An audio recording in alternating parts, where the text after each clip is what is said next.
भगवान ये दिन किसी को न दिखाए, कुछ ऐसे ही टाइटल से आए हैं हमारे बग्गा बग्गी और पापा अब खतरे से हैं बाहर।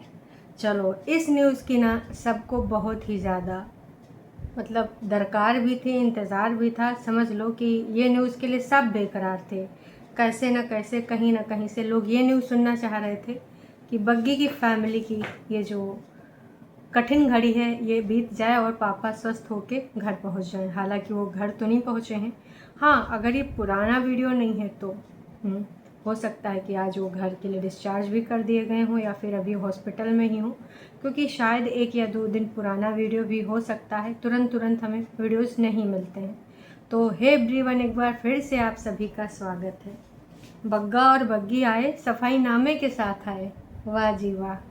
और लास्ट में जो बग्गी के द्वारा एक बात की गई है, तो क्या वो रिश्तेदारों के लिए है या फिर जनता के लिए, जनता को समझाने के लिए कि भाई इनडायरेक्टली बोल दिया, आप मेरी नंदों को टारगेट मत करिए क्योंकि मैंने ही सबको रोका है। मोस्टली मैं भी बोल ही देती हूँ, मम्मी नहीं बोल पाती हैं अगर कोई पापा जी से मिलने आता है। तो देखिए, वो चीज़ तो हम समझ सकते हैं कि भाई जब इतनी कठिन घड़ी हो और डॉक्टर ने मना कर रखा हो। अंकल जी का जो सबसे बड़ा इशू है वो हार्ट रेट का, तो एक स्टंट पड़ा है, शायद दूसरा पड़ना था या फिर नहीं पड़ेगा। और अगर उनका जो हार्ट रेट है जो अगर वो बढ़ता ही रहता है तो शायद बाईपास सर्जरी का भी प्रावधान बग्गा बता रहा था। बहुत सारी बातें बग्गा और बग्गी के द्वारा की गई, लेकिन बग्गा जो तुमने ये बात बोली है कि आप वीडियो के लिए जो बोल रहे थे, तो अगर हम वीडियो में ना दिखाते तो शायद हमको ये चीज़ ना पता चलती। तो बग्गे देखो, ना तुम दूध पीते हुए नोना बच्चा हो और ना ही इधर कोई बेवकूफ़ है। लोगों ने ये नहीं कहा था तुम हॉस्पिटल में वीडियो ना बनाओ। लोगों ने ये कहा था कि जब आईसीयू में तुम्हारे पिताजी हैं, ससुर जी हैं, जो कि तुम पापा ही मानते हो, बग्गी के पापा है ना, तो तुमको एटलीस्ट वहाँ पर कैमरा नहीं चलाना चाहिए था। बार बार तुम हॉस्पिटल के बाहर या फिर जिस रूम में रुके हुए थे वहाँ पर भी ये अपडेट दे सकते थे। किसी ने एक बार भी नहीं बोला कि आपका ये न्यूज़ देना गलत है। जी नहीं, सिंगल टाइम भी नहीं। आप ना कितनी बढ़िया सुविधा अनुसार चीज़ों को बदल लेते हो हैं।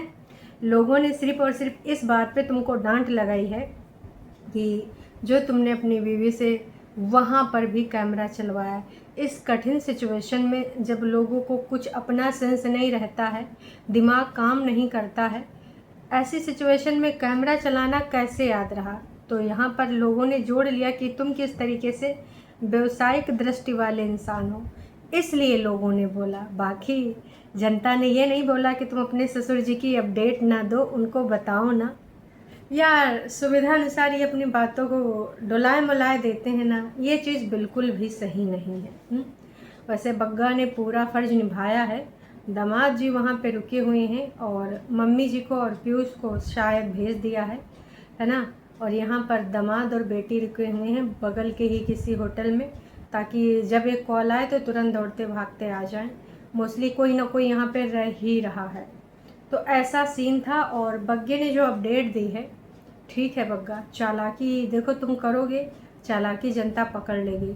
ये व्यवसाय करने वाला टाइम नहीं था। बाकी तुम ब्लॉगर हो, तुम्हारे तमाम फेक आईडीज़ या चाटुकर्ता करने वाले लोग बोल रहे हैं कि भाई वो तो वो वीडियो बनाने वाले हैं, तो वो तो वीडियो बनाएंगे, ब्लॉगिंग करते हैं, लाइव ब्लॉगिंग करते हैं, अपनी लाइफ की हर चीज़ दिखाते हैं, तो हॉस्पिटल वाली भी तो चीज़ दिखाएंगे। यार, इतने हार्टलेस मत बनो यार कमेंट करने वालों।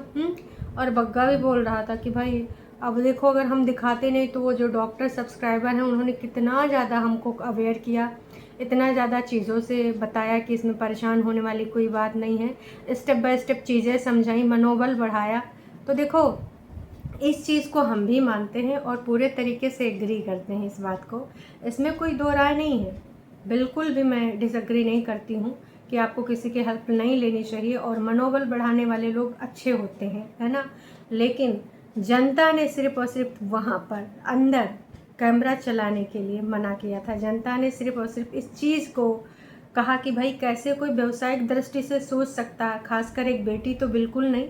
और अगर उसका पति ऐसा करने के लिए उसको बोल भी रहा है तो साफ शब्दों में मना कर सकती है कि ये कौन सा टाइम है ब्लॉगिंग करने का, ये बात है। बाकी किसी ने नहीं कहा था कि आप कोई अपडेट ना दें, हर चीज़ कैमरे के लिए नहीं होती है। अब ये तो आप लोग भी जानते हैं कि हर चीज़ तो ये लोग नहीं बता देते हैं, सुविधा अनुसार ये चीज़ें बताते हैं। ऐसा नहीं कि छोटी छोटी चीज़ें जो छुपाने वाली चीज़ें होती कितना छुपा जाते हैं, वो चीज़ें तो नहीं बताते। तो यहाँ पर मैं बग्गे को यही कहना चाहूँगी, बग्गा चालाकी नहीं करो, अच्छी चीज़ है तुम फ़र्ज़ निभा रहे हो, अच्छी चीज़ है तुम टेक केयर कर रहे हो, बहुत अच्छी बात है। पर जहाँ पर गलती है यार, कुनबा वासियों में मैंने सबसे बुरी आदत यही देखी है। एक बार अगर तुम एक सॉरी बोल देते तो कुछ घट जाता कि हाँ उस टाइम पे हमें या फिर मेरी वाइफ को वहाँ पर कैमरा नहीं चलाना चाहिए और आप लोगों ने इसके लिए बोला आई एम सॉरी। एक सॉरी से कुछ नहीं घटता, लेकिन आपने सॉरी की बजाय सफाई देना, ये कुनबावासी के हर मेंबर के अंदर ये क्वालिटी है कि कभी भी अपनी गलती हुक्का होती हो तो दूसरे करते हैं, हम तो ना एकदम परफेक्ट हैं, ये लोग कभी अपनी गलती नहीं मानते। और यही एक चीज़ है ना जो ये धीरे धीरे जनता का प्यार खो रहे हैं। अरे भैया हम इंसान हैं, दिन भर में 100 बार सॉरी बोलते हैं। छोटी चीज़ गलती हो जाए, किसी के हाथ पैर गलती से लग जाए, आई एम सॉरी। रास्ते में कोई चल रहा है, रास्ते में गलती से उसके पैर में पैर टकरा जाए या टकरा जाए, सॉरी। चलते फिरते फॉर्मेलिटी के लिए हम सॉरी बोल सकते हैं, पर अगर हमने रियल में किसी को हर्ट किया है, किसी की भावनाओं को ठेस पहुंचाई, तो वहाँ पे हम सॉरी नहीं बोलेंगे। अरे सॉरी बोलने से तुम बड़े हो जाते, लोगों को ये फील होता कि हाँ चलो इसने इस चीज़ को समझा, सॉरी में कुछ नहीं घटता है। लेकिन ये कुनबावासी के किसी भी ब्लॉगर के अंदर ये क्वालिटी नहीं है। तमाम ऐसे बड़े इन्फ्लुएंसर हैं, यही वजह है कि आज वो बड़े हैं और यही वजह है कि ऑडियंस को उनका प्यार मिल रहा है। ऑडियंस के ऊपर उंगली नहीं उठानी होती है, एक ऑडियंस बुरा बोल सकती, 2 ऑडियंस, 5 ऑडियंस, 30% ऑडियंस आपको नफ़रत कर सकती, जलन रख सकती है, क्यों है, चलो मान लेते हैं। पर अगर 75-85% कर रही है तो उसका कुछ रीज़न होगा, दैट मीन्स कि आपको अपने अंदर झांकने की ज़रूरत है। तमाम ऐसे क्रिएटर हैं जहाँ पर लोगों की भावनाओं को आहत करते हैं, तुरंत क्षमा प्रार्थी बन जाते हैं, और यही तरीका है हम्बल होने का। कितने बड़े बड़े फिल्म स्टार, बॉलीवुड हॉलीवुड, उनको लगता है कि भावनाओं को किसी जनता की आहत किया है तो तुरंत क्षमा प्रार्थी एक वीडियो बना के अपना अपलोड करते हैं सोशल मीडिया पे, क्योंकि उन लोगों को पता है कि ऑडियंस की वजह से ही हम हैं। अगर ऑडियंस ने अपना मुंह मोड़ लिया तो हमारी वैल्यू कुछ नहीं, हम एक आम इंसान हो जाएंगे। ये चीज़ कुनबावासी कभी भी नहीं समझे हैं और ना ही समझेंगे। कहाँ अर्श पे थे और कहाँ फर्श पे आ गिरे हैं, लेकिन आज भी ऐठन बिल्कुल है। वो बड़ी वाली की बात सुन लो, कौन से ये लोग हैं जो ऐसे ऐसे कमेंट करते हैं, यार ये लोग अपने फैमिली मेम्बर्स को कितना ही बुरा हाल करते होंगे, अपने घर वालों को तो बिल्कुल छोड़ते ही नहीं होंगे, कैसे लोग हैं यार, माय गॉड कैसे कैसे लोग हैं ये बोल सकती है, पर अपनी हरकतें नहीं चेंज कर सकती है कि मैडम आप किस तरीके का कंटेंट दिखाती हैं। विवादित बातें करती हैं, मम्मी जी का रोना धोना दिखाती हैं, भाभी के ऊपर उंगलियां उठवाती हैं। और भाई हद तो तब हो गई जब आप फरिश्ते, वही फरिश्ते जो बग्गी को तौलते रहते हैं समय समय पे, कितनी कितनी चीज़ें उन्होंने बग्गी को लेकर बोली हैं, किस प्रकार की बातें करी हैं। तो उन फरिश्तों का प्रचार प्रसार करते हो, शर्म आनी चाहिए तुम्हें कि भाई बग्गी को लेकर, अंकुश को लेकर, अंकुश चलो ठीक है वो लोग तो भाई तुम्हारे दुश्मन के उसमें आते हैं श्रेणी में, है ना, इसलिए वो उनको तुम हमेशा रडार पे रखते हो, चलो उसको हम मान भी लेते हैं। लेकिन आपकी भाभी, कैसे इतना कोई जलन रख सकता है, इकलौते बीवी मतलब इकलौते भाई की बीवी को कैसे आप इस तरीके से गाली गलौज करा सकते हैं। और हद तो तब हो गई जब उसी लाइफ को आप प्रमोट करते हैं, फिर मम्मी जी इमोशनल ड्रामा करती हैं, त्रिया चरित्र करते हैं। तो इससे ये स्पष्ट होता है कि कितने गिरे सोच के ये स्वामी हैं, कितने घटिया सोच है इनकी। और कहीं ना कहीं बग्गे ने एक चीज़ और बताई थी कि तीन चार चीज़ें गिनाई थी कि पापा जी को हार्ट का इशू क्यों हुआ, ज़्यादा ऑयली नहीं खाना चाहिए और डिप्रेशन से दूर रहना चाहिए, और भी एक कोई चीज़ बताई थी। तो बग्गा ऑयली को लेकर तो उसने सीधे सीधे बग्गी के ऊपर वार कर दिया। आप लोग मुझे गाली बकते रहते हो, तभी से मैं इसको रोकता हूँ, रोक टोक करता हूँ। बग्गे, ये नहीं कोई कहता कि ऑयल में डूब जाओ, कभी कभार खाने के लिए कुछ नहीं होता है, हेल्दी लाइफ में सब कुछ खाया पिया जाता है, ये नहीं कि हम ज़ीरो ऑयल पे आ जाएंगे। हाँ दिन में तुम 24 घंटे ऑयली खाओ वो गलत होता है, तो इससे ना तू कतई जस्टिफाई नहीं कर पाएगा उन फ्राइज़ को जिनके लिए तूने अपनी बीवी को वेटर के सामने डांटा था। वो जस्टिफाई तू नहीं कर पाएगा। वहाँ पर तूने गालियाँ खाने वाला ही काम किया था। तू कतई वो 10 रुपये का मैगी का जो पैकेट था वो जस्टिफाई नहीं कर पाएगा। वहाँ पे तू गलत था। तो अपनी कमियों को इस प्रकार से ढांकने के लिए, अब बग्गी को देखो, अब तो सीधे सीधे इनको और बहाना मिल गया। देखा ना पापा की हालत क्या हुई है, तुझे ये बिल्कुल नहीं खाना है, हैं? बोला है कि भाई हेल्थ वाला सबका चेकअप होगा, मम्मी जी का सबसे पहले करा देना, नहीं तो तुम्हारी दीदी तुम्हें इनका तोलवाएंगी लाइव वालों से। काश के दीदी के पास आ गया है ब्रह्मास्त्र, कोई कुछ भी बोलेगा, रिश्तेदार हो या फिर घर का हो, उस पर कर देंगी वार और शिकार करेंगे फरिश्ते। तो सबसे पहले मम्मी का चेकअप कराना, उसके बाद अपने चेकअप पे आना। तो ऑयली खाने को अब छोड़ देते हैं। हालांकि अब बग्गी के तो खाना जो बहुत है, कभी कभार हफ्ते में 2 हफ्ते में एक बार खिला भी देता था, तो उसका वीडियो बनाता था। गाइस देखिए, हम इसको खिलाने लाए हैं डोसा। आप कहते हो कि मैं खिलाता नहीं, पर देखिए गाइस ये डोसा खा रही है ना। अब जैसे बग्गी कहेगी कि प्राणनाथ मुझे खाना है डोसा, तो कह देगा ना तुझे डोसा नहीं खाना, अगर खाएगी मैं वीडियो बना दूंगा, सब्सक्राइबर को बता दूंगा। इनके यहाँ यही वाली धमकी बातें चलती हैं कि सब्सक्राइबर को दिखा देंगे तुम ऐसा करते हो। अब आते हैं डिप्रेशन पे। तो बग्गा, डिप्रेशन जो पापा जी का है, उनके बच्चे नहीं दे रहे हैं, ना ही उनकी बेटी दे रही है। डिप्रेशन पापा जी को कौन दे रहा है? आपकी बहनें दे रही हैं, आपका घर परिवार दे रहा है। फरिश्तों का प्रमोट कर करके डिप्रेशन आपकी बड़ी बहन दे रही है। शायद तभी से वो वहाँ जा नहीं पा रही है। मैं कह रही हूँ अंकल जिसे नहीं मिलने देते, कोई बात नहीं, आप बाहर से देख लेते शीशे से। माँ को वहाँ पे सांत्वना देने जाना था, वहाँ पे सपोर्ट सिस्टम बग्गी का बन के जाना था, उसका मनोबल बढ़ाने के लिए जाना था।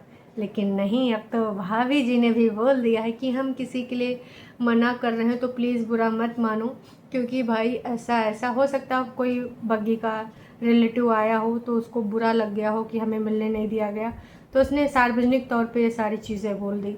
या फिर दूसरा पहलू ये भी हो सकता है कि दीदियों को गाली पड़ रही है, तो उसने इनडायरेक्ट तरीके से बोल दिया ताकि सब्सक्राइबर दीदियों को गरियाएं ना। तो भी मैं यही कहना चाहूँगी कि ऑफकोर्स तुम्हें जाना चाहिए था, दोनों नक्चढ़ी, अंदर नहीं सही भाभी के लिए, भाभी की माँ के लिए।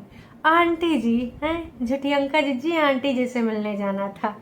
उम्र में ज़्यादा से ज़्यादा 3 से 4 साल का फासला होगा, लेकिन वो आंटी जी हो गई।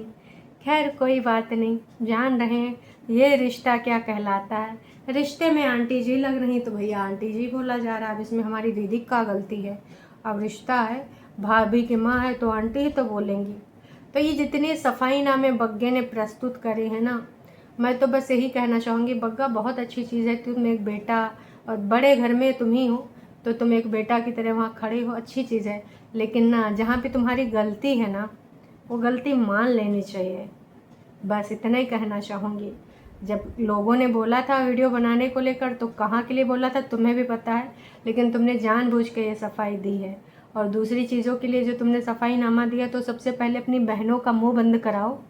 जो तुम्हारी बीवी के लिए कंट्रोवर्सी तो तुम करके खाते कमाते रहोगे, लेकिन इसके पापा को ये आदत नहीं है ना, ये नंगा नाच जो इधर चला करता है तुम्हारे उधर फरिश्तों का। उन्होंने सुना होगा, अब अच्छी जगह, रेपुटेटेड फैमिली, अच्छी जगह वो जॉब करते हैं, उनके 10 लोग जानने वाले हैं, तमाम लोग मिलने मिलाने आ रहे हैं, रिश्तेदार हैं, का वो फरिश्तों की लाइव नहीं सुनते होंगे? जो तुम्हारी बीवी के बारे में ऐसी सोच वाली है, बटाला की है, लेकिन ऐसे शो करती जैसे चंडीगढ़ की हो। अरे, और तुम्हारी दीदी कौन से गांव की हो, शो का करती हैं कि लंदन अमेरिका की हो, हैं? कैसे बोलते हैं कि हस्बैंड का फैमिली हस्बैंड का, मेरा फैमिली मेरा। इंडिया में तो ऐसा नहीं होता है। शादी के बाद तो हस्बैंड की फैमिली आपकी फैमिली होती है, अपनी फैमिली भी अपनी होती है, पर वो भी फैमिली आपकी होती है। तब तो आपकी दीदियों की सोच तो लंदन वाली है, तो काहे नहीं बोलोगी छोटी गांव की लड़कियों की सोच लंदन वाली है? अरे साला मतलब यार, कैसे चोचले वाले लोग हैं। कहते हैं ना कि कई बार मैं कुछ ज़्यादा सच्ची बातें बोल देती हूँ, सच्चाई तो कड़वी होती ही है। तो मैं भी कुछ लोगों को ओह मिर्चे, आह मिर्चे लगे, पर कतई देखिए मुझे इस चीज़ से फ़र्क नहीं पड़ता है। जो सच है मैं बोल के रहूँगी। तो बग्गा बग्गी के कपड़े बहुत सारे धोने वाले हो गए थे, तो भाई मम्मी और बाकी भाई लोग गए हैं लेके। हालांकि बग्गी को पीठ पीछे वो हो रहा था कि मम्मी अकेले है, रोए ना, तो बग्गी टेंशन ना लो, तुम्हारे रिलेटिव अच्छे हैं, चाची हैं, दादी हैं, सब मम्मी का साथ देंगे। फरिश्तों जैसे नहीं है और ना ही तुम्हारे इंडिपेंडेंट नंदों जैसे कि कोई किसी का मतलब किसी के अड़े में, मतलब अड़े में जो भी है टांग अड़ाता रहा, लेकिन जो अगर बुरा टाइम आए तो कभी भी खड़ा ना हो, ऐसे वो लोग नहीं है, तुमको भी पता है, ठीक है। अब गालियाँ पड़ रही थी इसलिए थोड़ा सा नॉर्मल बिहेव कर रही हैं वो, अदरवाइज़ तुमको अभी 10 दिन का जी, 5 दिन पहले जाओ, बग्गी को कैसे टारगेट ये लोग करवा रही थी कि मम्मी नीचे का झाड़ू पोछा भी करती हैं। तो यार ये लाइव में इस प्रकार से बातें की जा रही हैं तो अंकल को बुरा नहीं लग रहा होगा, हैं। अंकल मोबाइल चलाते हैं, हर तरीके से हर चीज़ से जुड़े हैं, अपने ब्लॉगर दामाद से भी जुड़े हैं और ब्लॉगर दामाद की बहनों से भी जुड़े हैं। तो भैया कुछ लोग होते हैं और तुम्हारे जैसे नहीं होते हैं कि इज्जत बेच के तमाशा देखें, उनको इज्जत प्यारी होती है, नौटंकी ड्रामे से रिलेटेड नहीं होते हैं। आज का जो वीडियो आया है, ये वीडियो भाई 1 घंटे लगभग पहले आया है और लोगों ने फिर से यही कहा है कि तुम बस स्ट्रांग रहो। बाईपास सर्जरी में सर्जरी कोई बहुत बड़ी बात नहीं होती रहती है। 33 साल की एज में हमारे पास हुआ था।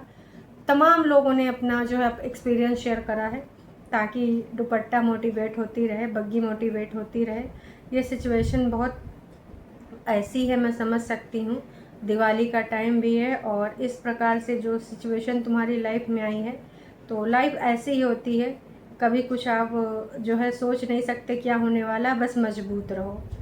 तो मैं तो बस यही कहना चाहूँगी कि देखो भाई साहब, जो ऑयली खाना है, जो टेंशन है, आजकल हर चीज़ में मिलावटी चल रही है, आप सबको पता है। कितने टन टन खोआ, कितने टन मिठाई मिट्टी में दबाई जा रही है। हमारे यूपी की बात बता रही हूँ, इस समय योगी जी ने अभियान चलाया है, चेकअप चल रहा हर दुकानों का, बड़े बड़े नामी गिरामी प्रतिष्ठान, नकली खोया, नकली पनीर, भाई साहब कई कई किलो मिट्टी में दबाया जा रहा है। तो जितना हो सके बाहर का खाना अवॉइड करिए। अगर कुछ खाना है आऊँ माऊँ चाहो घर में बना लीजिए। हर चीज़ में मिलावटी, आधी बीमारियों का कारण तो यही है। अब इसका ये मतलब नहीं कि कभी आप कुछ खाइए ना, कोशिश करिए कि भाई घर में बना के खा लीजिए। इसका मतलब ये भी नहीं कि बग्गे की तरह कंजूसी करिए।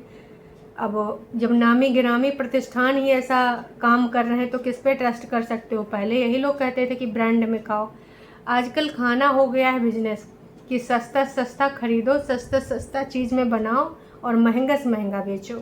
खुद वो लोग खाना जो बना के सर्व करते हैं लोगों को, खुद कभी नहीं खाते हैं, लेकिन लोगों को खिलाते हैं। स्ट्रीट फूड ये जितने होते हैं, जितने सस्ते होते हैं उतना ही लो क्वालिटी होती है, ये चीज़ आप मान के चलिए। तो इन सारी चीज़ों में हर किसी को ध्यान देना होगा।